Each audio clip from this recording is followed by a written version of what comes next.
Hello students, welcome to we science classes. Last class में हमने lac operon तक cover कर लिया था। अब हम टॉपिक कौन सा चालू करेंगे? Human genome project. अगर हम इसकी बात करते हैं, ह्यूमन जीनोम प्रोजेक्ट में है क्या?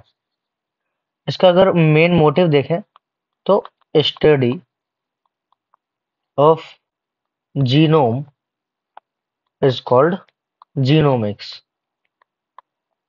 पहले तो ये पॉइंट याद रखना है कि जीनोमिक्स क्या है। जीनोम की स्टडी को जीनोमिक्स बोल देते हैं। तो जीनोम ह्यूमन जीनोम प्रोजेक्ट की जरूरत क्या है, क्या इसमें कर सकते हैं हम, तो वो सब यहाँ पे देखेंगे। In the preceding section, you have learned that the sequence of base in DNA that determines the genetic information of a given organism. किसी भी given organism, कोई भी organism है, उसे इसको model organism भी बोल सकते हैं। तो given organism में जो genetic information है, उसका data हमें collect करना है और उसके बारे में हमें यहाँ पे समझना है। In other words, genetic makeup of an organism or an individual lies in DNA sequences. जो जेनेटिक मेकअप होता है उसमें डीएनए सीक्वेंसेस में देखने को उसका मिल जाएगा। If two individuals differ then their DNA sequence should also be differ. अगर दो इंडिविजुअल अलग अलग हैं तो उनका जो डीएनए है वो भी अलग अलग होगा। एटलीस्ट एट सम प्लेस कहीं से तो अलग होगा ही सही। These assumptions led to the quest of finding out the complete DNA sequence। अब इसमें complete DNA sequence को पता लगाना होगा ऑफ ह्यूमन जीनोम। ह्यूमन के जीनोम में जीनोम क्या था? अच्छा, जीनोम क्या होता है? जैसे कि हम जानते हैं कोई सेल है, कोई डिप्लॉयड सेल है।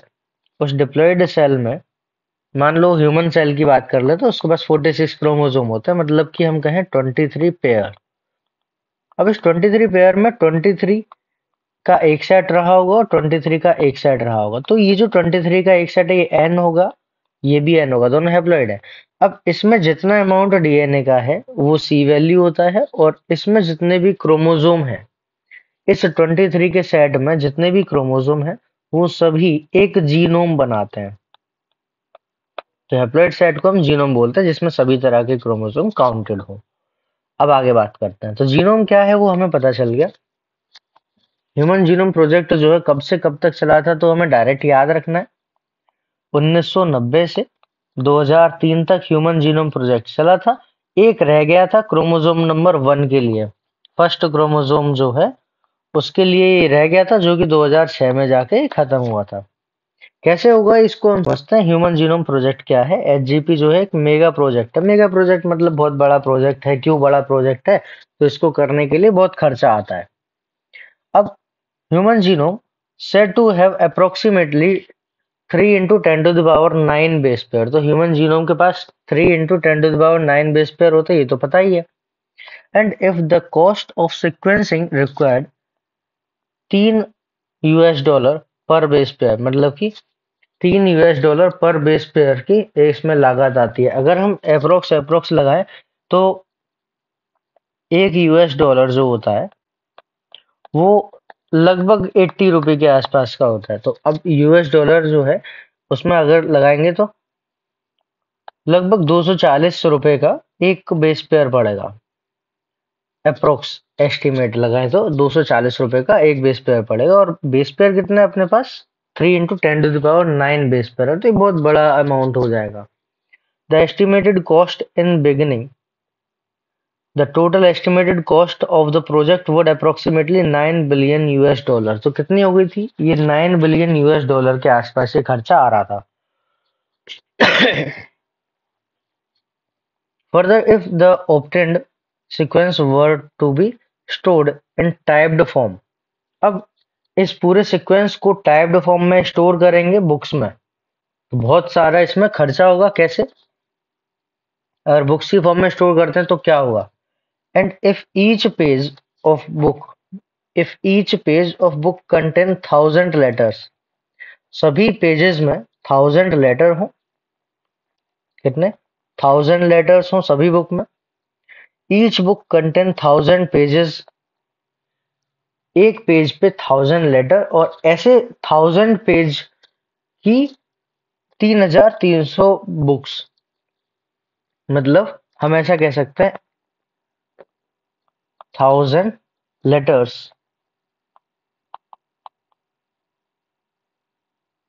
कितने पे? On 1 page.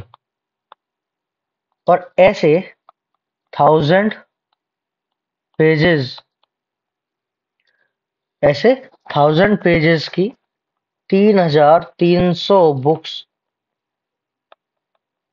तो जितना डेटा इसमें आया वो सारा डेटा रखना पड़ेगा। जितना डेटा इसमें है वो सारा डेटा इसमें रखना पड़ेगा। Books would be required to store the information of DNA sequence from a single human cell. इतना जो डेटा है वो सिंगल ह्यूमन सेल का डेटा होगा जो कि स्टोर करना पड़ेगा। The enormous amount of the data expected to be generated also necessitated necessitated the use of high speed computational device। अब यहाँ पे इतना सारा डेटा रखने के लिए हमें हाई स्पीड कंप्यूटेशनल डिवाइसेस का यूज करना पड़ेगा। सिंपल से शब्दों में कहें तो कंप्यूटर का यूज करना पड़ेगा डेटा स्टोरेज के लिए और एनालिसिस के लिए। Human Genome Project was closely associated with rapid development in new era of area in biology। Biology का एक न्यू एरिया था, उसमें ये ह्यूमन जीनोम प्रोजेक्ट डेवलप हो रहा था, एसोसिएटेड था उससे, जिसको बोलते हैं बायो इन्फॉर्मेटिक्स। तो यहाँ पे बायो इन्फॉर्मेटिक्स का मतलब क्या है? तो ये समझना है कि बायो मतलब होता है, बायो मतलब क्या है? लिविंग, या फिर हम कहें बायो बायोलॉजी से रिलेटेड है, जो डायरेक्ट बायोलॉजी लिख देता है। अब इन्फॉर्मेटिक्स क्या होता है? तो इन्फॉर्मेटिक्स को इंफॉर्मेशन टेक्नोलॉजी बोलते हैं। Information technology. अगर इसको भी सिंपल शब्दों में समझें तो बायोलॉजी में कंप्यूटर का यूज करना बायो इन्फॉर्मेटिक्स कहलाता है, सिंपल से शब्दों में। अब आगे आता है गोल्स ऑफ एचजीपी। एचजीपी के क्या गोल हो सकते हैं? तो गोल समझते हैं। तो सबसे पहले तो identify all approximately 20,000 to 25,000 gene in human DNA. Human DNA के पास 20,000 से 25,000 जीन होते हैं। सभी को आइडेंटिफाई करना, determining the sequences of the 3 billion chemical base pairs that make up human DNA।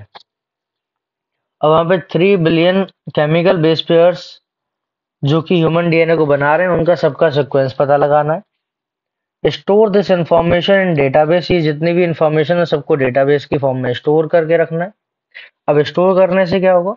Improve the tools for data analysis. Data analysis में इसका use कर सकते हैं। और क्या कर सकते हैं? Transfer the related technologies to other sectors such as industries. अब अदर सेक्टर्स में जैसे कि हम इसका यूज मेडिकल सेक्टर में कर सकते हैं, इसका यूज हम क्राइम ब्रांच में कर सकते हैं। तो इस तरह से अलग अलग सेक्टर्स में इसका यूज किया जा सकता है। Address the ethical, legal and social issues. तो एथिकल, लीगल और सोशल इश्यूज को हैंडल करने के लिए, एड्रेस करने के लिए भी इसका यूज कर सकते हैं, जिसको एलसी बोल देता है, ethical, legal, social issues that may arises from the project। The Human Genome Project was 13-year project। 13-year project है जो कि US department of energy and national institute of health इनके द्वारा चलाया गया था, इनके द्वारा ही कोऑर्डिनेट किया गया था। During early years human genome project the Wellcome Trust जो कि यूके की थी, Wellcome Trust become a major partner. Wellcome Trust major partner बनी। Additional contributions come from Japan, France, Germany, China और अदर जगह जो थी वहां से आया जो एडिशनल कंट्रीब्यूशन था। The project was completed in 2003। Knowledge about the effect of DNA variation among the individuals can lead to the revolutionary new way to diagnose, treat, someday prevent thousands of disorders that affect the human being। मतलब अब इसका use कैसे कर सकते हैं? इसका use जैसे कि मेडिकल साइंस में कर सकते हैं। मेडिकल साइंस में कैसे कर सकते हैं कि कई सारे ड्रग्स होते हैं। अब ये ड्रग्स किसके ऊपर किस तरह से इफेक्ट डालेंगे, तो वहां पे डीएनए मेकअप या फिर हम कहें उसका जेनेटिक मेकअप देख के पता लगाया जा सकता है कि कौन सा ड्रग किस पर्सन के लिए बेहतर रहेगा। तो उस तरह से इसका यूज किया जा सकता है। Beside providing the clues understanding human biology को समझने के लिए इसका यूज कर सकते हैं। Learning about non human organism, non human organism कौन से होते हैं, जैसे कि मॉडल ऑर्गेनिज्म की बात करते हैं, तो मॉडल ऑर्गेनिज्म में कुछ कुछ नाम हमें याद रख लेने हैं। कौन कौन से नाम याद रख लेने, जैसे सबसे पहले ये कहाँ कहाँ पे आएगा, solving the health challenges, health care में यूज कर सकते हैं चैलेंजेस को सॉल्व करने के लिए। दूसरा एग्रीकल्चर में यूज कर सकते हैं, एनर्जी प्रोडक्शन में यूज कर सकते हैं, एनवायरमेंटल रिमेडिएशन में यूज कर सकते हैं। अब नॉन ह्यूमन मॉडल्स कौन कौन से हैं, जैसे कि बैक्टीरिया, बैक्टीरिया के बाद आ सकता है यीस्ट। तो बैक्टीरिया हो गया, यीस्ट हो गया, यीस्ट के बाद सिनोरैब्डाइटस एलिगेंस, ये free living non pathogenic nematode है। सिनोरैब्डाइटस एलिगेंस जो है ये free living non pathogenic nematode है। ड्रोसोफिला, फ्रूट फ्लाई इसको बोलते हैं। प्लांट्स में राइज और एरेबिडोप्सिस आ सकता है, राइज और एरेबिडोप्सिस। अगर एरेबिडोप्सिस को बोलेंगे तो एरेबिडोप्सिस थैलियाना इसका पूरा नाम हो जाता है। हैव ऑल्सो बीन सिक्वेंस्ड, इनको भी सिक्वेंस किया जाएगा। अब मेथडोलॉजी में क्या आता है कि मेथडोलॉजी में क्या क्या मेथड्स हो सकते हैं, तो वो मेथडोलॉजी के अंतर्गत आता है। अब क्या क्या मेथड हो सकते हैं, तो उसको जरा समझना है ध्यान से। पहले एक बार मेथड्स को अलग समझ लेते हैं, फिर एनसीईआरटी में क्या लिखा है उसको देखते हैं। तो पहले मेथड्स को हम अलग से समझ लेते हैं। तो सबसे पहले काम क्या होगा,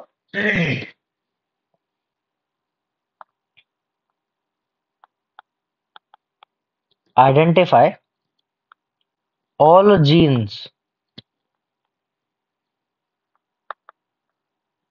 एक्सप्रेस्ड एज आरएनए। पहले तो वो सारे जीन आइडेंटिफाई करने हैं जो कि आरएनए की फॉर्म में अपने आप को एक्सप्रेस कर सकते हैं। तो वो क्या होगा, वो कहलाएगा एक्सप्रेस्ड सीक्वेंस टैग्स।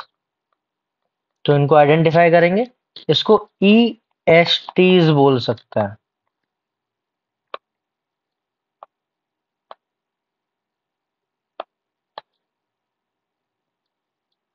फिर उसके बाद क्या हुआ, उसके बाद यहाँ पे ब्लाइंड अप्रोच लगाएंगे।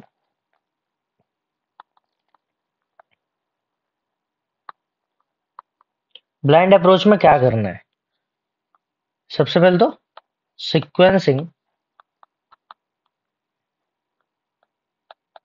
होल सेट, मतलब कि जितना भी डीएनए पूरे को सीक्वेंस करना है।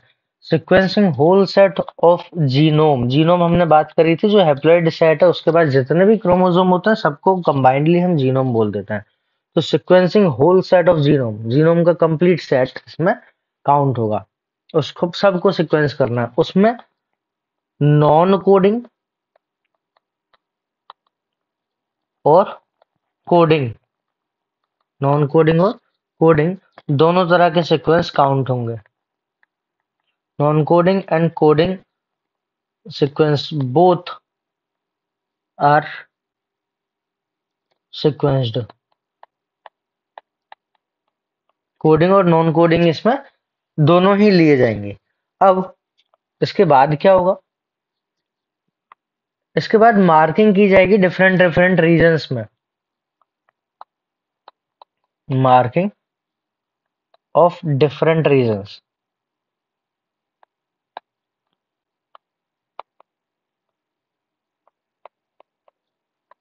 इन सीक्वेंस। मार्किंग की जाएगी जिसको हम बोलते हैं क्या, sequence annotation.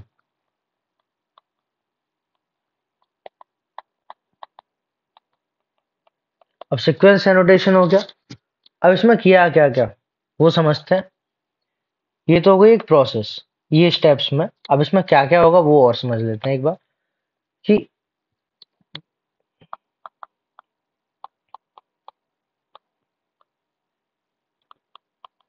For sequencing total DNA,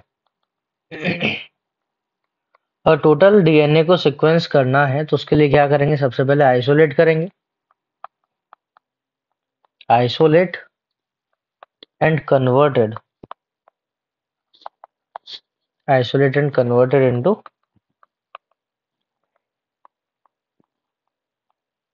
random fragments। तो आइसोलेट करेंगे पहले डीएनए को, फिर कन्वर्ट कर देंगे रैंडम फ्रेगमेंट्स में। रैंडम फ्रेगमेंट्स जो होंगे वो सभी स्मॉल साइज के होंगे, स्मॉल साइज्ड फ्रेगमेंट्स हैं। अब ये सारे स्मॉल साइज फ्रेगमेंट क्यों हैं? क्योंकि अगर जो डीएनए है वो बहुत बड़ा पॉलीमर है, बहुत लॉन्ग पॉलीमर है। अब ये लॉन्ग पॉलीमर को सीक्वेंस करना टेक्निकली लिमिटेड है, मतलब टेक्निकली लिमिटेशंस हैं इसको सीक्वेंस करने में, क्योंकि बहुत बड़ा पॉलीमर होता है। तो इसके बाद क्या करेंगे, जो फ्रेगमेंट्स हैं उसको क्लोन करेंगे, क्लोनिंग ऑफ फ्रेगमेंट्स। जो फ्रेगमेंट्स करें ना उसको क्लोनिंग करेंगे, उसकी cloning of fragments by specialised vectors.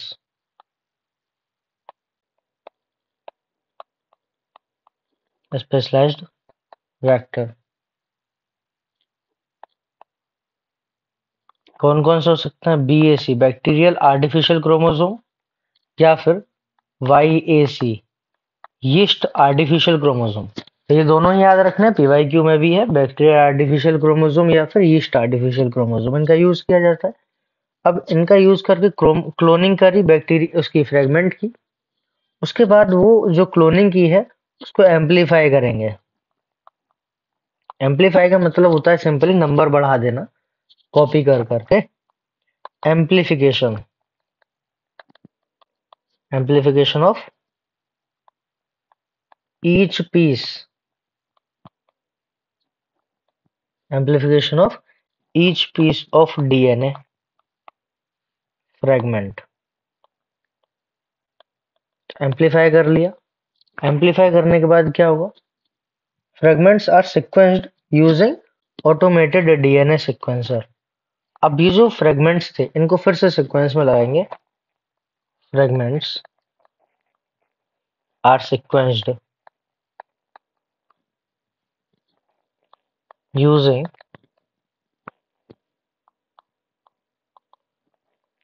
Automated DNA sequencer. तो ऑटोमेटेड डीएनए सीक्वेंसर का यूज करते हुए इन फ्रेगमेंट्स को सीक्वेंस में अरेंज करेंगे। अब ये जो ऑटोमेटेड डीएनए सीक्वेंसर था ये किसके प्रिंसिपल पे काम कर रहा था? तो ये फ्रेडरिक सेंगर ने डेवलप किया था। Frederick Sanger. तो फ्रेडरिक सेंगर के द्वारा ये डेवलप किया गया था। फिर उसके बाद क्या करना है, sequence are arranged based on some overlapping region present in them। अब ये क्या है, जो सीक्वेंस में अरेंज किया जाएगा वो ओवरलैपिंग सीक्वेंस जो होते हैं उसके बेसिस पे किया जाएगा। जैसे एग्जाम्पल के लिए हम कह सकते हैं क्या, जैसे ये एक डीएनए था, इसको तोड़ दिया गया, जैसे इधर से इसके कई सारे टुकड़े कर दिए गए। जब इससे कई सारे टुकड़े कर दिए गए तो यहां से टुकड़े करने के बाद अब जैसे इसमें नोटेशन डाल देते हैं हम, जैसे ए, इधर बी डाल दिया, इधर बी, इधर सी, इधर सी, इधर D, D E, E F, F G, जी एच। अब जैसे एग्जाम्पल के लिए ये था, अब क्या होगा, यहाँ पे ओवरलैप करेगा, यहाँ पे ये सेगमेंट मान लेते हैं हम ए और बी। अब यहाँ से ये सेगमेंट जो आया ये बी और ये सी है। फिर अगला सेगमेंट जो आएगा वो हम मान सकते हैं जैसे कि यहाँ सी आ गया, इधर डी आ जाएगा। अब इधर हम देख रहे हैं कि ये ओवरलैपिंग रीजन है, ये ओवरलैपिंग रीजन है। एग्जाम्पल के लिए ये ओवरलैपिंग, ये ओवरलैपिंग, तो ये सेगमेंट्स थे, फ्रेगमेंट्स थे, इसमें ओवरलैपिंग सेगमेंट जो है, ओवरलैपिंग जो रीजन है उसके बेसिस पे सीक्वेंस में अरेंज करना होता है। तो ये ऑटोमेटेड सीक्वेंसर जो था, ऑटोमेटेड डीएनए सीक्वेंसर जो कि फ्रेडरिक सेंगर ने डेवलप किया था, तो उसके बेसिस पे इसको सीक्वेंस में अरेंज करते हैं। तो ये मेथोडोलॉजी में आता है। अब इसमें देखते हैं कि लिखा क्या क्या है। तो एक बार पहले तो हमने क्या लिखा है वो देख लेते हैं। Identify all gene expressed as RNA, सभी जो कि आरएनए के फॉर्म में एक्सप्रेस हो सकते हैं उनको आइडेंटिफाई करना है। उसके बाद क्या करना है, ब्लाइंड अप्रोच लगानी है। ब्लाइंड अप्रोच में क्या करना है कि पूरा जो जीनोम है उसमें कोडिंग नॉन कोडिंग दोनों काउंट होंगे, सभी को सीक्वेंस में लगाना है। फिर मार्किंग कर देनी है जिसको सीक्वेंस एनोटेशन बोलते हैं। मार्किंग जो है रेडियो एक्टिव के द्वारा भी की जा सकती है, रेडियो एक्टिव मार्किंग बोल सकते हैं उसको। तो रेडियो एक्टिव मार्किंग कर सकते हैं। अब क्या होगा उससे, फॉर सीक्वेंसिंग टोटल डीएनए, सबसे पहले डीएनए को आइसोलेट करेंगे, उसको कन्वर्ट करेंगे रैंडम फ्रेगमेंट्स में। अब रैंडम फ्रेगमेंट्स जो है स्मॉल साइज के होने चाहिए। Cloning of fragments by specialised vector, जो क्लोनिंग होगी फ्रेगमेंट्स की वो स्पेशलाइज्ड वेक्टर के द्वारा होगी, जैसे बीएसी और वाईएसी। बीएसी क्या है तो बैक्टीरियल आर्टिफिशियल क्रोमोसोम कहलाता है, और वाईएसी क्या है, ईस्ट आर्टिफिशियल क्रोमोसोम कहलाता है। उसके बाद क्या करेंगे, ये जो फ्रेगमेंट्स थे इनको एम्पलीफाई करेंगे। एम्पलीफाई का मतलब होता है कि नंबर में बढ़ा देना, ये एम्पलीफिकेशन कहलाता है। एम्पलीफिकेशन के बाद उन फ्रेगमेंट्स को सीक्वेंस में अरेंज करेंगे जो कि ऑटोमेटेड डीएनए सीक्वेंसर करता है। ये एक फ्रेडरिक सेंगर साइंटिस्ट है, उसके प्रिंसिपल पे काम किया करता है। अब ये जो सीक्वेंस में लगाएंगे, अरेंज करेंगे, तो वो ओवरलैपिंग रीजन के बेसिस पे सीक्वेंस में किया जाता है, जो जिस तरह से हमने ये पढ़ा था। अब इसमें क्या लिखा है इसको समझते हैं। तो सबसे पहले methods involve two major approaches. One approach focused on identifying all gene. एक अप्रोच सभी जीन को आइडेंटिफाई करने में लग रही है। That are expressed as RNA, referred to as expressed sequence tag. इसको हम expressed sequence tag बोलेंगे। The other took the blind approach. जो दूसरे हैं वो blind approach लगाएंगे of simply sequencing the whole set of genome. जिसमें नॉन कोडिंग और कोडिंग दोनों तरह के सीक्वेंस काउंट हो जाता है, जैसे कि हमने यहाँ पढ़ा था। यहाँ पे नॉन कोडिंग कोडिंग दोनों काउंट है।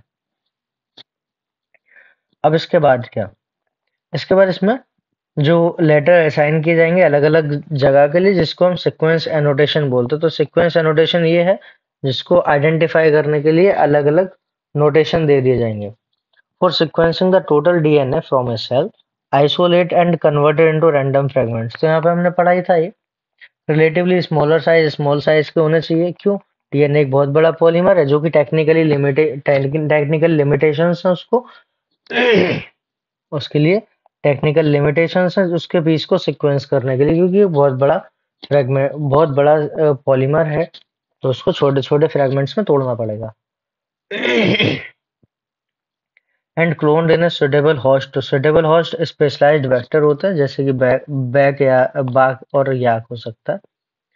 The cloning resulted in amplification of each piece. Amplification का मतलब वही था, नंबर में बढ़ा देना, सभी टुकड़ों का नंबर में बढ़ा देना of DNA fragment, so that it subsequently could be sequenced with easy. उनको आसानी से फिर सीक्वेंस में लगा सकते हैं। जो होस्ट है यू कौन कौन से यूज किया गया, बैक्टीरिया और ईस्ट को यूज किया गया है। वेक्टर कौन है, बीएसी और वाईएसी। बीएसी क्या है, बैक्टीरियल आर्टिफिशियल क्रोमोसोम, और वाईएसी क्या है, ईस्ट आर्टिफिशियल क्रोमोसोम। इसके बाद क्या होगा, ये जो फ्रेगमेंट्स थे इनको ऑटोमेटेड डीएनए सीक्वेंसर के द्वारा अरेंज किया जाएगा। किसके द्वारा दिया गया था ये मेथड, फ्रेडरिक सेंगर के द्वारा दिया गया था। तो फ्रेडरिक सेंगर को इस बात का क्रेडिट दिया गया था, developing method for determination of amino acid sequences in protein. Protein में अमीनो एसिड सीक्वेंसेस के में को आइडेंटिफाई करने के लिए भी फ्रेडरिक सेंगर को क्रेडिट दिया जाता है। These sequences were then arranged based on the some overlapping regions. Overlapping region हमने देखे ही थे, उनके बेसिस पे उसको सीक्वेंस में लगाना होता है। This required generation of overlapping fragments for sequencing. Alignment of these sequence was humanly not possible. इंसानों के द्वारा पॉसिबल नहीं है, तो यहाँ पे हम कंप्यूटर का यूज करता है। तो कंप्यूटर बेस्ड प्रोग्राम का इसमें यूज किया जाता है। ये खत्म कब हो गया था, 2003 में खत्म हो गया था। एक क्रोमोसोम बच गया था, कौन सा, the sequence of chromosome number 1। Sequence of chromosome number 1 was completed only in May 2006. This was the last of the 24 chromosome. 24 chromosome में से लास्ट था ये। 22 ऑटोसोम होते हैं, हमें पता ही है, 23वां ये और 24वां ये। तो ये 24 तरह के क्रोमोसोम होते हैं। 24 तरह के क्रोमोसोम। तो यहाँ पे ह्यूमन है, ह्यूमन की सेल ली, ह्यूमन की सेल से क्रोमोसोम निकाला, वहां से डीएनए, डीएनए को पूरा से फ्रेगमेंट्स में डिवाइड करके यहाँ पे कंप्यूटर का यूज करके उसके सीक्वेंस को डेटाबेस में अपलोड कर देना है। तो यहाँ पे दूसरा चैलेंजिंग टास्क क्या हो सकता है? Was assigning the genetic and physical map on the genome. Genome में जेनेटिक और फिजिकल मैप बनाना, वो सब एक अलग चैलेंजिंग टास्क हो सकता है। This was generated using the information on polymorphism of restriction endonuclease. तो रेस्ट्रिक्शन एंडोन्यूक्लियस के पॉलीमॉर्फिज्म के कारण, अब रेस्ट्रिक्शन एंडोन्यूक्लियस जो एंजाइम है, अभी एंजाइम एक रिकॉग्निशन साइट है, वहां पे पॉलीमॉर्फिज्म को पता लगा के ये रिपीटेटिव सीक्वेंस से देखा जाएगा, जिसको माइक्रो सैटेलाइट बोलते हैं। अब माइक्रो सैटेलाइट के कहने का मतलब क्या है कि सबसे पहले तो एक मान लो डीएनए का सेगमेंट, डीएनए है, इसमें एक पर्टिकुलर लोकेशन से ही रेस्ट्रिक्शन एंडोन्यूक्लियस कट करते हैं। तो इस रेस्ट्रिक्शन एंडोन्यूक्लियस से परफेक्ट, या फिर हम कहें उस लोकेशन का पता लगाना, और वो लोकेशन, या फिर हम कहें जैसे मान लो ये कुछ सेगमेंट है, ये पर्टिकुलर सेगमेंट, जैसे मैंने कहा ATGC, ये पर्टिकुलर सेगमेंट इस डीएनए में कितनी बार रिपीट हुआ है, तो ये रिपीटेशन है। अब इसी को हम पॉलीमॉर्फिज्म बोल सकते हैं, तो अलग अलग इसमें चेंज आ सकता है। तो ये पता किससे लगेगा? ये रेस्ट्रिक्शन एंडोन्यूक्लियस एंजाइम से पता लगता है। And some repetitive DNA sequence known as the microsatellite, और उनको क्या बोल देते हैं? माइक्रोसैटेलाइट बोल देते हैं। One of the applications of polymorphism in repetitive DNA sequence shall be explained in next section of DNA fingerprinting। अब DNA fingerprinting इसके बाद पढ़ेंगे, जहाँ पे सेलिएंट फीचर्स आते हैं कुछ ह्यूमन जीनोम के। अब ह्यूमन जीनोम के सेलिएंट फीचर्स क्या क्या हैं? तो ह्यूमन जीनोम के पास 31,064, मतलब 3164.7, मतलब 3164.7 मिलियन बेस पेयर होते हैं। The average gene consist of 3000 bases. Average gene के पास 3000 बेसेस होते हैं जनरली, लेकिन ये साइज जो है बहुत ज्यादा वेरी करेगा। लार्जेस्ट जो है वो डिस्ट्रोफिन जीन है। लार्जेस्ट जिसमें नंबर ऑफ बेस पेयर देखने को मिलता है, वो डिस्ट्रोफिन जीन है। डिस्ट्रोफिन जीन में 2.4 मिलियन बेस होते हैं, ये हमें याद रखना है। डिस्ट्रोफिन जीन में 2.4 मिलियन बेसेस होते हैं। Total number of gene is estimated 30,000, much lower than the previous estimate. So much lower than the previous estimate of 80,000 to 1,40,000 genes. Almost 99.9% nucleotide bases are exactly same in all peoples.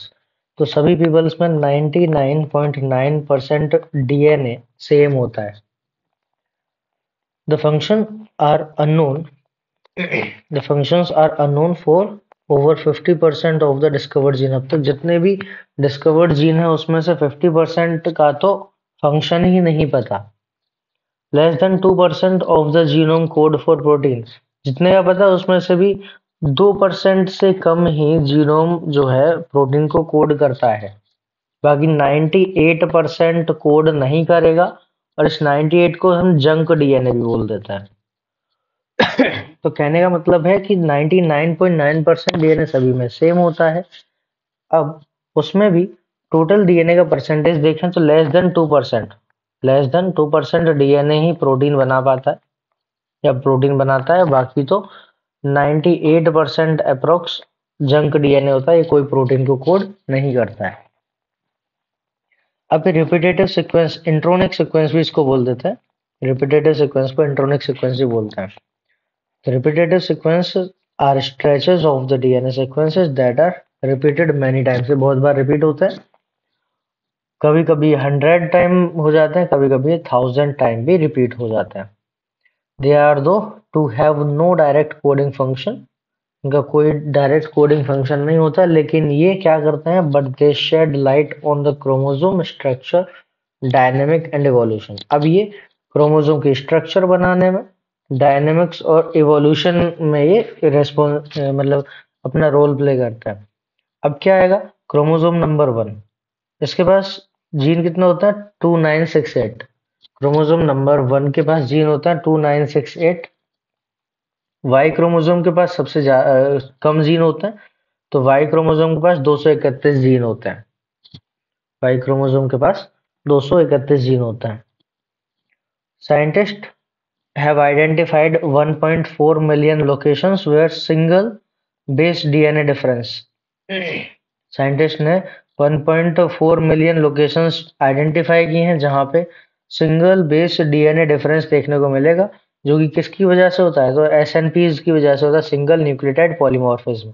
अब ये single nucleotide polymorphism का कहने का मतलब है कि कोई segment है पूरा, उसमें एक एक सिंगल न्यूक्लियोटाइड चेंज हो जाएगा। उस सिंगल न्यूक्लियोटाइड चेंज होने की वजह से ये 1.4 मिलियन लोकेशंस पे चेंज हो सकता है। तो उस चेंज की वजह से ह्यूमन में अलग अलग जो है वेरिएशंस देखने को मिलेंगे। तो यहाँ पे एसएनपीज क्या था, सिंगल न्यूक्लियोटाइड पॉलीमॉर्फिज्म, जिसको हम स्निप्स बोल देते हैं, जो कि ह्यूमन में देखने को मिल जाएगा।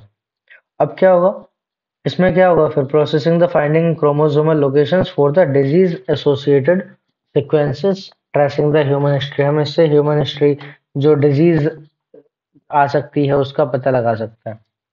एप्लीकेशन क्या होगी, application of and future challenges. Application और फ्यूचर चैलेंजेस तो यहाँ पे क्या क्या होंगे वो देखते हैं।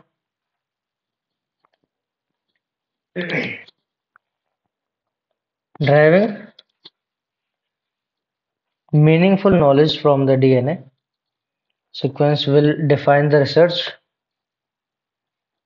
through the coming decade, leading to our understanding of biological system. This enormous task will require the expertise, creativity of tens of thousands scientists from varied disciplines in both public and private sector worldwide. One greatest impact having the human genome sequence may well enabling a radically new approach to biological research. Simple सा कहने का मतलब इसका ये है कि जो human genome project हम पढ़ रहे हैं, इस ह्यूमन जीनोम प्रोजेक्ट का वर्ल्ड वाइड लेवल पे अलग अलग सेक्टर में यूज़ किया जा सकता है। जैसे कि रिसर्च लेवल पे इसका यूज़ कर सकते हैं, मेडिकल सेक्टर में यूज़ कर सकते हैं, बायोलॉजिकल रिसर्च जो चलती है वहाँ पे यूज़ कर सकते हैं, और क्रिमिनल वगैरह जो होता है वहाँ पे भी इसका यूज़ किया जा सकता है। और जो ड्रग का यूज करते हैं मेडिकल साइंस में, उसके डीएनए के बेसिस पे इसका यूज किया जा सकता है। तो कई जगह पे इसके एप्लीकेशंस है। फिर आगे क्या होगा इसमें, they can study all gene in genome. Genome के सभी जीन की स्टडी की जा सकती है। For example all the transcript. Transcript क्या होता है, जो ट्रांसक्रिप्शन के बाद बना वो ट्रांसक्रिप्ट है। All the transcript in the particular tissue और ऑर्गन और ट्यूमर, और how tens of thousands of gene and protein work together in interconnected networks to orchestrate the chemistry of life। अब ये सभी कैसे काम करते हैं, ये सभी कैसे ऑर्केस्ट्रा की तरह काम करते हैं लाइफ की केमिस्ट्री ऑफ लाइफ की केमिस्ट्री में, तो वो सभी में ये हेल्पफुल हो सकता है। अब आता है डीएनए फिंगरप्रिंटिंग। सबसे पहले तो डीएनए फिंगरप्रिंटिंग जो है एलेक्स जेफरी ने दी थी। अब एलेक्स जेफरी ने डीएनए फिंगरप्रिंटिंग किस बेसिस पे दी थी, तो हमें एक चीज याद रखनी है कि 99.9% डीएनए जो है सभी में सेम होता है, हमने पढ़ा हुआ है। अब यहाँ पे और क्या है, one aim to find out genetic differences between two individual. अगर दो इंडिविजुअल में जेनेटिक डिफरेंस देखना है, और among individuals of a population, sequencing the DNA every time would be daunting and expensive. मतलब कि बहुत टिपिकल और खर्चे वाला काम टास्क ये हो सकता है। Imagine trying to compare two set of 3 into 10 to the power 6 base pairs. DNA fingerprinting is very quick way to compare the DNA sequences of any two individuals. DNA fingerprinting के द्वारा उसको compare किया जा सकता है। अगर ऐसा कह दिया जाए कि अलग अलग करके मतलब जैसा कि ह्यूमन जीनोम प्रोजेक्ट में किया गया था। ह्यूमन जीनोम प्रोजेक्ट में सारे बेस पेयर जो थे, सभी बेसिस को अलग अलग स्टडी किया गया था। लेकिन अगर इसी तरह से बार बार करेंगे तो बहुत ज्यादा खर्चा हो जाएगा, तो बहुत ज्यादा डाउनटिंग मतलब हम कह सकते हैं बोरिंग टाइप का सा काम हो जाएगा और महंगा भी पड़ेगा। तो ये काम तो नहीं हो सकता, तो फिर क्या करेंगे, डीएनए फिंगरप्रिंटिंग की मदद से ये काम बहुत आसानी से किया जा सकता है। अब DNA fingerprinting involves the identifying differences in some specific regions in DNA sequences called the repetitive DNA. अब रिपीटेटिव डीएनए का इसमें यूज करेंगे। अब जो रिपीटेटिव डीएनए है, ये मिनी सैटेलाइट कहलाता है। अब क्या है सैटेलाइट, वो समझता है। Because in the sequences a small stretch of DNA repeated many times. मतलब जैसे ये कोई डीएनए है, इसमें मान लो ये एक सेगमेंट था, इसमें मैं कह सकता हूँ जैसे एटीजीसी एक सेगमेंट है। ये एटीजीसी इस पर्टिकुलर सेगमेंट में कितनी बार रिपीट हुआ, ये रिपीटेशन है। ये क्या है, रिपीटेशन है। तो रिपीटेड मेनी टाइम्स, कई बार रिपीट हो सकता है। These repetitive DNA are separated from the bulk genomic DNA। अब ये जो रिपीटेटेड डीएनए है, इसको बल्क जीनोमिक डीएनए से सेपरेट करना है। कैसे सेपरेट करेंगे, बाय द सेंट्रीफ्यूगेशन। सेंट्रीफ्यूगेशन से सेपरेट करेंगे तो यहाँ पे दो एरिया बनते हैं DNA as different peak during the other small peak. अब जहाँ पे बल्कि जीनोमिक डीएनए है, मतलब कि पूरा जीनोमिक डीएनए है कुछ को छोड़कर, वो हाई पीक आएगा। अब मेजर पीक जब आएगा तो वहां पे तो मेन डीएनए हो गया। दूसरा एक स्मॉल पीक आएगा। ये सब सेंट्रीफ्यूगेशन के कारण आ रहे हैं, ग्रेडियंट डेंसिटी ग्रेडियंट के बेसिस पे। तो मेजर पीक पे तो सारा डीएनए हो जाएगा, थोड़ा बहुत जो बचा है वो स्मॉल पीक में दिखाई देता है। अभी जो स्मॉल पीक में दिखाई दे रहा है, इसी को हम सैटेलाइट डीएनए बोल देते हैं। Depending on the base composition. Base composition क्या थी, एटी और जीसी। इसी से तो बेस बने होते हैं। तो बेस कंपोजिशन के बेसिस पे length of segment and number of repetitive units, the satellite DNA is classified into many categories. Satellite DNA जो था उसको बहुत सारे कैटेगरीज में क्लासिफाई कर देंगे। जैसे कि हमने पढ़ा माइक्रो सैटेलाइट, हमने पढ़ा मिनी सैटेलाइट। अब जरा समझते हैं माइक्रो सैटेलाइट और मिनी सैटेलाइट क्या होता है। सबसे पहले आता है माइक्रो सैटेलाइट। अब ये जो माइक्रो सैटेलाइट है, पहले तो इसको सिंपल सीक्वेंस रिपीट्स बोलते हैं। क्या बोलते हैं, simple sequence repeats.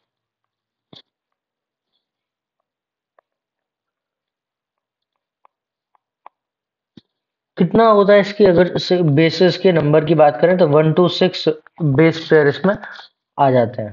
1 to 6 base pair आ जाते हैं। और ये जो माइक्रो सैटेलाइट है, इस माइक्रो सैटेलाइट का डीएनए फिंगरप्रिंटिंग में यूज नहीं होता। No use in DNA fingerprinting.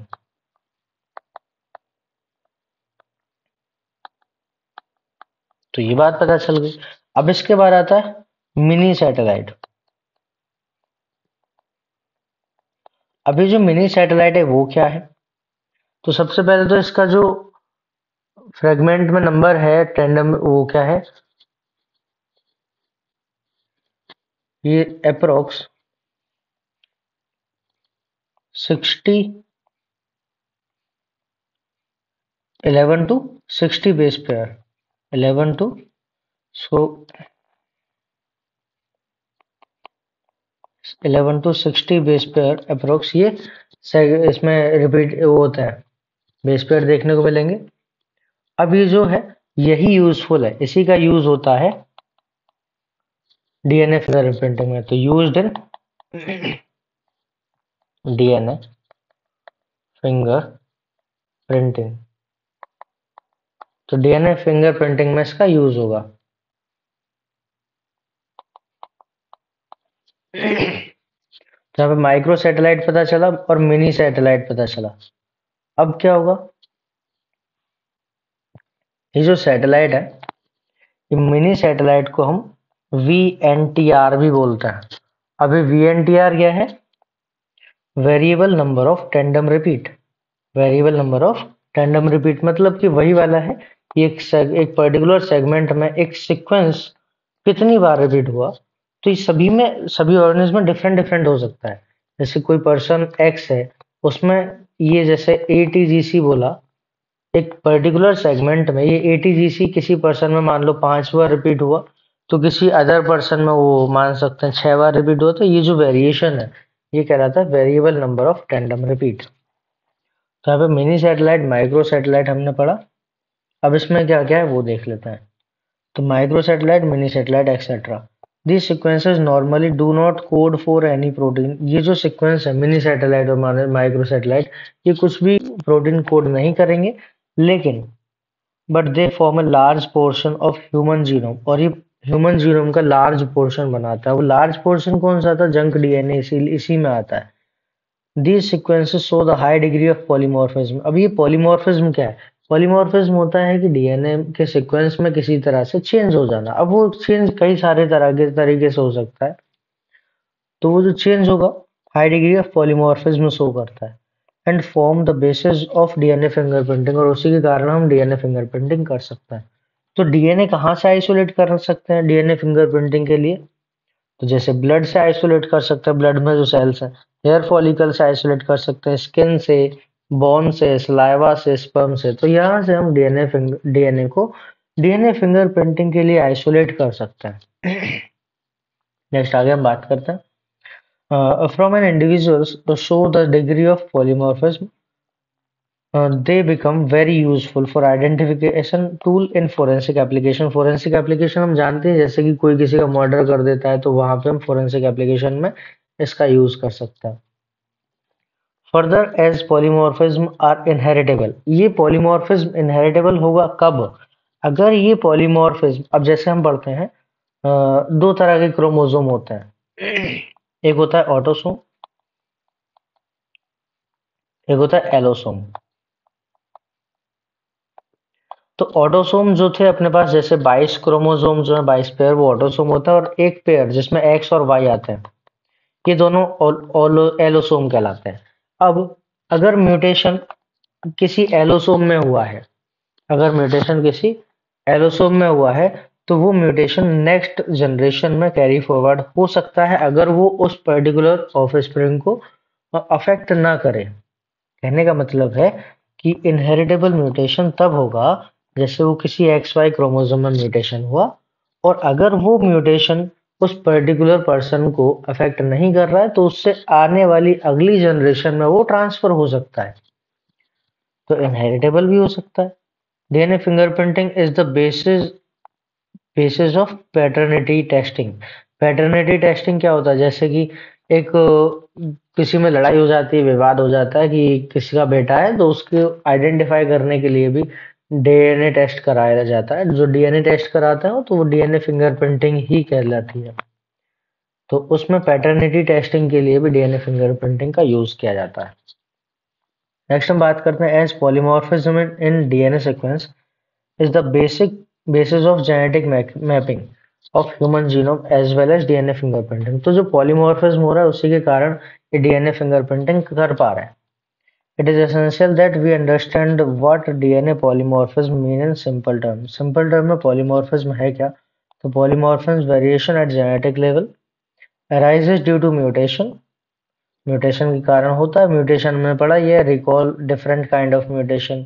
अब म्यूटेशन कैसे कैसे होता है? तो बहुत सारी चीजों से हो सकता है, केमिकल्स हो सकता है, रेडिएशन हो सकता है, और अदर कंपोनेंट होता है। Mutation and their effect that you have already studied in chapter 5। तो पहले हमने पढ़े हुआ है म्यूटेशन के type. Proceeding the section in this chapter, new mutation arises may arise in individual either somatic cell और जर्म सेल। तो somatic cell कौन सी थी? जो ऑटोसोम वाली जो सेल्स है ना, वो सभी सोमेटिक सेल्स होते हैं। जर्म सेल में हम गैमेटिक सेल भी बोल सकते हैं। जर्म सेल को हम गैमेटिक सेल भी बोल सकते हैं, और गैमेटिक सेल में जनरली XY का ही काम इसमें हुआ करता है। तो सेक्सुअली रिप्रोड्यूसिंग ऑर्गेनिज्म में गैमेटिक सेल में सेक्सुअल रिप्रोडक्शन करने वाले ऑर्गेनिज्म में अगर गैमेटिक सेल में म्यूटेशन हुआ है, जिसको हम जर्म सेल भी बोलते हैं, और वो म्यूटेशन अगर उस इंडिविजुअल को सीरियसली अफेक्ट नहीं करता तो वो नेक्स्ट जनरेशन में कैरी फॉरवर्ड हो जाएगा, जैसा कि अभी अभी हमने पढ़ा था। नेक्स्ट आगे हम बात करते थे other member of the population through the sexual reproduction जैसे कि allylic. Again recall the identification, recall the definition of the allele. तो एलील हमने पढ़ा ही था। एलील क्या था? जीन की अल्टरनेट फॉर्म को हम एलील बोलते हैं। जीन की अल्टरनेट फॉर्म को हम एलील्स बोलते हैं। तो एलील हमें याद आ गया। ट्रेडिशनली अब क्या था? Sequences variation has traditionally been described as DNA polymorphism is if more than one variant. Variant क्या हो सकता है? Allele at a locus occurs in human population frequency greater than 0.01। अब जो फ्रीक्वेंसी है वो कितनी है? 0.01 से ज्यादा होगी। In simple term, if an inheritable mutation is observed, simple शब्दों में कहें तो जो इनहेरिटेबल म्यूटेशन ऑब्जर्व हो रहा है पॉपुलेशन में, in a population at high frequency, it is referred to as the DNA polymorphism. कहने का मतलब है जो म्यूटेशन हुआ वो म्यूटेशन इनहेरिटेबल था, और जो इनहेरिटेबल म्यूटेशन है वो हाई फ्रीक्वेंसी से ऑब्जर्व किया जा रहा है पॉपुलेशन में, तो वो क्या कहलाएगा? डीएनए पॉलीमॉर्फिज्म कहलाएगा। The probability of such variation to be observed in non coding DNA. अब ये वेरिएशन जो है नॉन कोडिंग सीक्वेंसेस में ज्यादा देखने को मिलेंगे। Would be higher as mutation in these sequences may not have any immediate effect. अगर जैसे दो तरह का सीक्वेंस होता है डीएनए के पास, तो जैसे डीएनए है तो डीएनए के पास दो हिस्से हैं, एक तो कोडिंग, एक नॉन कोडिंग। तो जो नॉन कोडिंग कोडिंग में जो म्यूटेशन होगा, कोडिंग में जो म्यूटेशन होगा तो इजीली ऑब्जर्व किया जा सकता है, क्योंकि उसके इफेक्ट दिखाई दे जाएंगे। अगर नॉन कोडिंग में म्यूटेशन हुआ तो नॉन कोडिंग तो वैसे भी कुछ नहीं बना रहा था, तो नॉन कोडिंग में जो म्यूटेशन होता है उससे कुछ ज्यादा फर्क नहीं पड़ेगा। हम कह सकते हैं कि उससे इमीडिएट इफेक्ट तो नहीं दिखेगा, may not have any immediate effect or impact in an individual's और इट्स रिप्रोडक्टिव एबिलिटी, तो उसकी रिप्रोडक्टिव एबिलिटी पे भी कोई फर्क नहीं पड़ेगा। These mutations keep on accumulating generation after generation. अब ये एक्यूमुलेट होते रहते हैं, मतलब कि बहुत सारे जो नॉन कोडिंग सीक्वेंस थे उसमें बहुत सारा म्यूटेशन हो जाएगा, क्योंकि फर्क तो कुछ पड़ नहीं रहा, वो एक्सप्रेस भी नहीं हो रहा। वहां से उसको फिर आइडेंटिफाई करने में अब बहुत सारे आफ्टर जनरेशन वो इकट्ठा होता रहेगा and form A basis of variability polymorph variability. अब जैसे एक जनरेशन है, कोई पेरेंट बोल देते हैं इसको, पेरेंट में कोई नॉन कोडिंग सीक्वेंस था, उसमें म्यूटेशन हुआ, तो वो जो ऑफस्प्रिंग आएगी वो पेरेंट से अलग आएगी।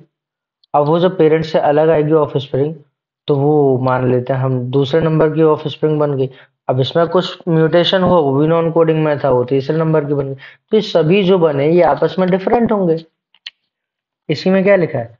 Form one of the basis variability और पॉलीमॉर्फिज्म, यही वेरिएबिलिटी और पॉलीमॉर्फिज्म को सपोर्ट करता है।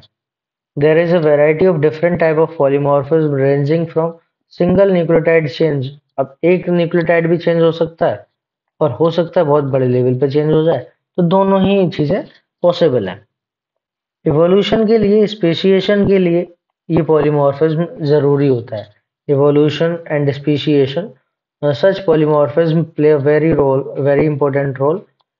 अब इवोल्यूशन और स्पेशिएशन क्या है, इसको हम डिटेल में पढ़ेंगे कहाँ पे? इवोल्यूशन चैप्टर में। तो इवोल्यूशन में पढ़ेंगे इसको।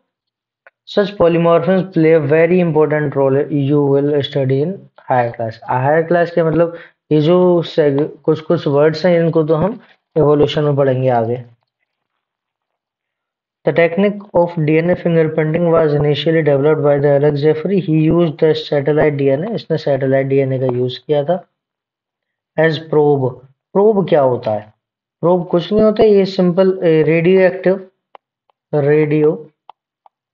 Active nucleic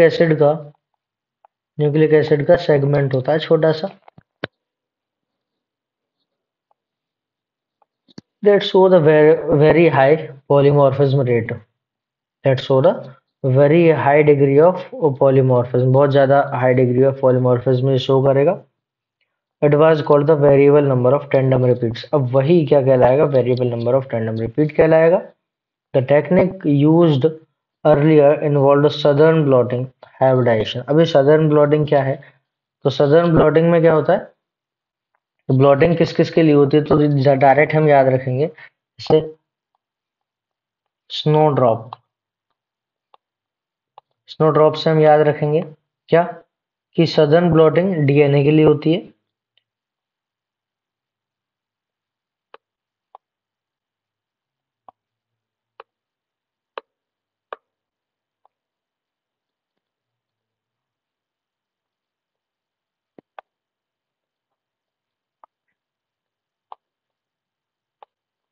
southern blotting DNA के लिए, नदर्न ब्लॉटिंग आरएनए के लिए, और वेस्टर्न ब्लॉटिंग प्रोटीन के लिए होती है.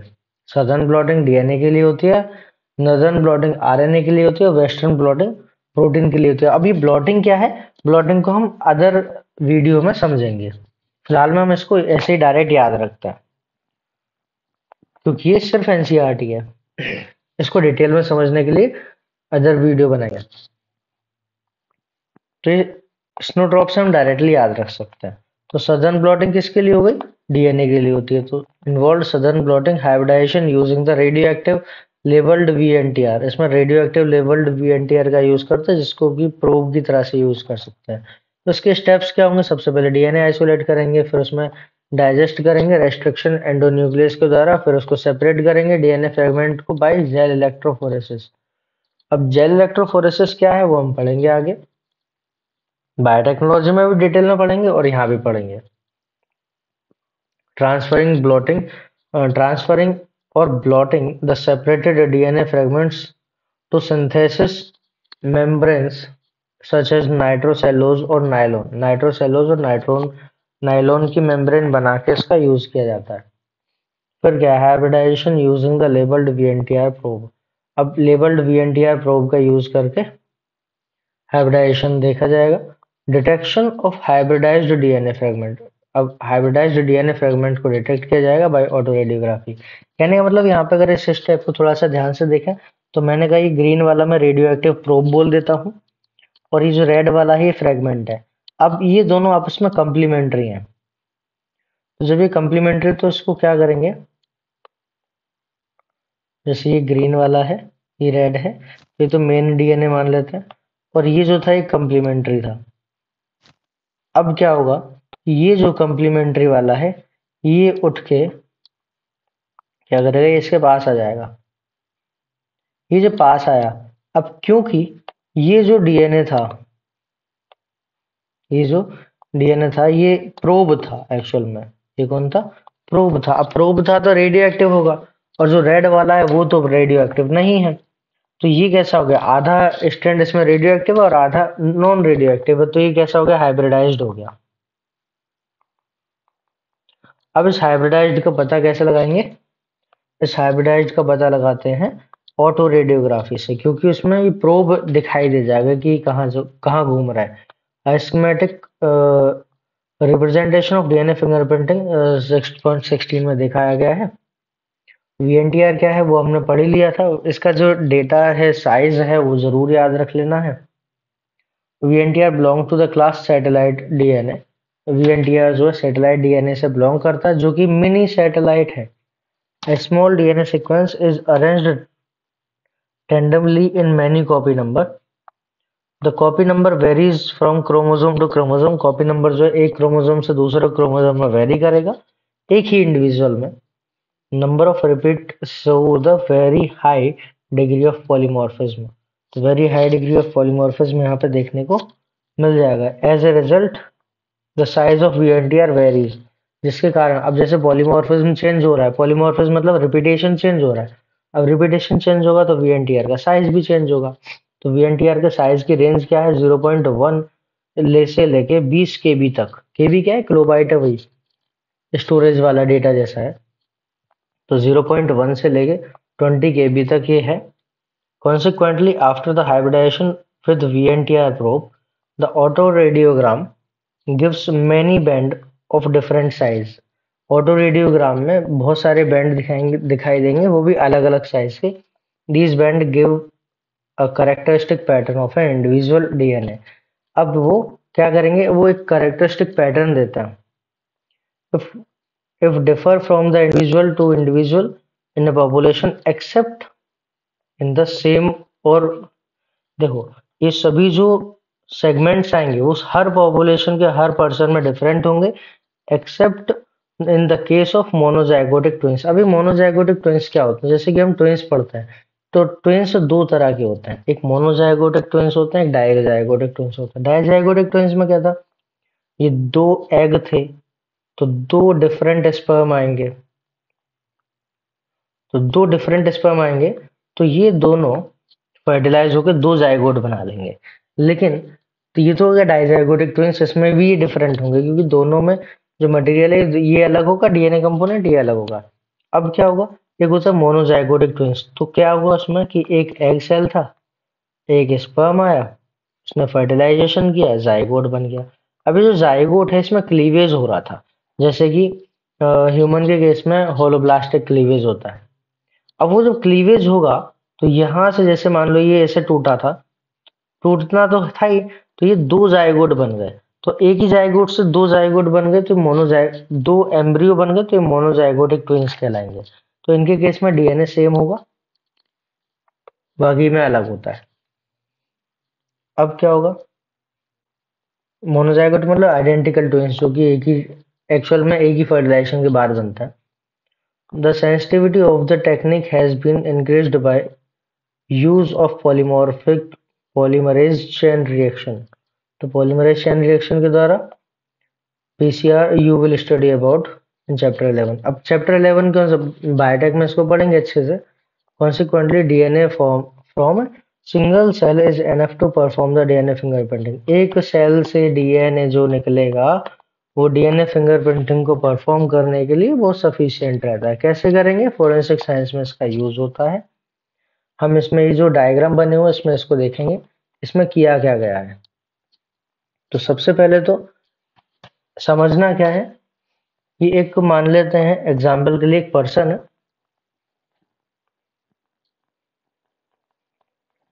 वो जो पर्सन है इसकी डेथ हो गई, ये मरा था मर्डर के कारण। अब मर्डर से मतलब किसी ने इसका मर्डर कर दिया, अब इसको हम ए पर्सन बोल सकते हैं। ये था कल्प्रिट था, मतलब कि ये मर गया पेशे जो था, इसको हम सी से रिप्रेजेंट करते हैं। जब हम इसको सी से रिप्रेजेंट करेंगे तो क्या होगा उसमें, इसके पास कुछ हम कह सकते हैं एविडेंस मिलेंगे, जैसे कि जो स्किन हो सकती है, नाखूनों में स्किन मिल सकती, स्किन के कुछ टुकड़े मिल सकते हैं, तो वहां पे सेल्स मिलेंगी। तो वो हमने उस पर्सन के नाखून से निकाल ली। उस पर्सन के नाखून से निकालने के बाद यहाँ पे एक सैंपल अपने पास आएगा जिसको हम सी सैंपल बोल सकते हैं, जो कि हम कह सकते हैं वो जो क्राइम स्पॉट था वहां से देखने को मिला है, वहां से एविडेंस मिला है। अब आइडेंटिफाई करने के लिए जिसपे जो डाउट होता है उन दोनों उन प्राणियों को बुलाते हैं, उन पर्सन्स को बुलाते हैं और उनके डीएनए को मैच किया जाता है, जिससे मैच कर जाएगा। अब मैच कैसे करेंगे, जिससे मैच कर जाएगा वही वहां पे दोषी होगा। अब मैच कैसे करेंगे वो समझते हैं। सबसे पहले एक जेल होता है, कौन सा, एगरोस जेल।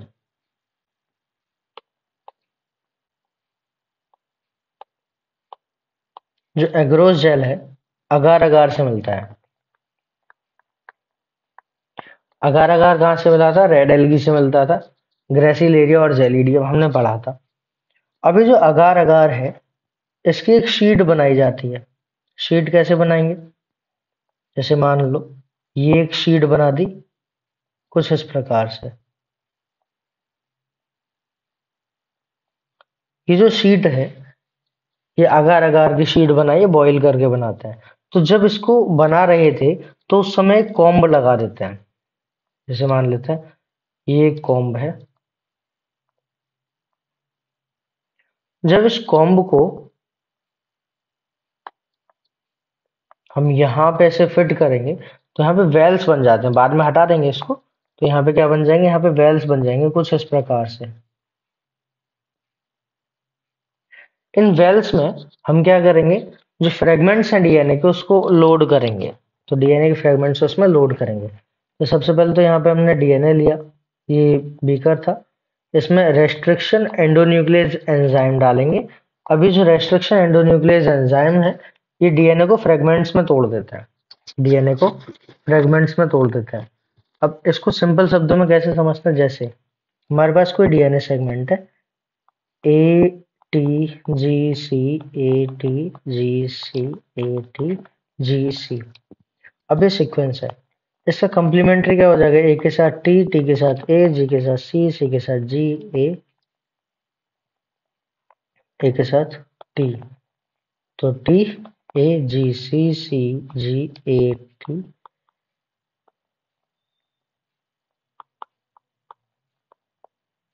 तो इस तरह से ये आ गया।